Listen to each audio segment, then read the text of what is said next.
Customs enforcement says one of 3 teenagers arrested in the killing of a New Orleans tour guide was in the country illegally. ICE says 19-year-old Joshua Bonifacio was arrested for theft in Kenner in 2023 and again in 2024 for theft and contributing to the delinquency of a juvenile.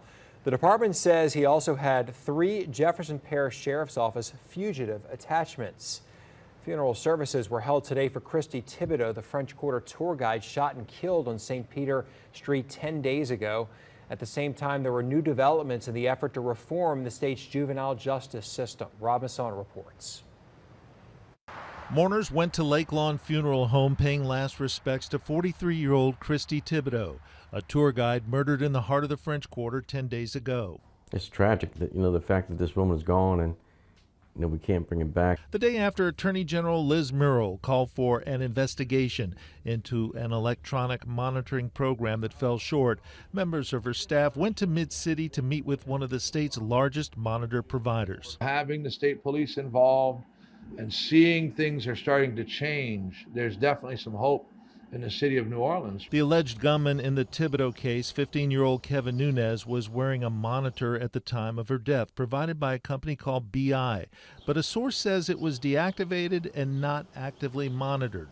And in spite of a warrant for Nunez's arrest, he was out on the streets. We need to know the root cause of this problem. During the meeting with state troopers, real-time monitoring came into play. A man charged with violent crimes, Zachary Hunt, wearing a monitor that was being actively supervised by ASAP Release, escaped from Orleans Criminal Court and was tracked by his monitor and recaptured.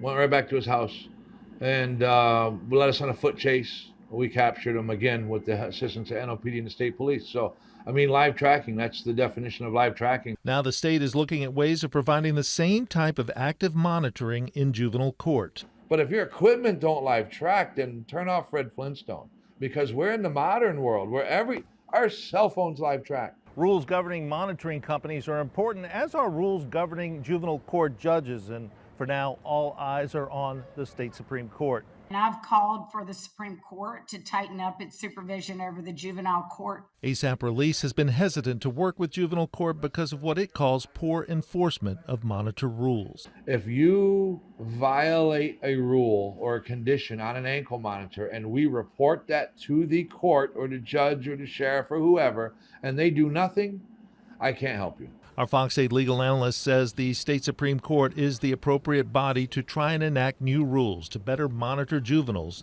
and perhaps save lives. They're all elected, but every lawyer in the state of Louisiana and every judge in the state of Louisiana has to answer to those 7 people. Do you have any idea how avoidable this was? This is a woman that is dead, completely avoidable. And while real-time monitoring of ankle bracelets is available for juvenile offenders, a law enforcement says a state contract with a company called BI Monitors only provides for monthly reports on an offender's activities. The Attorney General's investigation into juvenile court breakdowns has begun. The AG says everything is now on the table for review.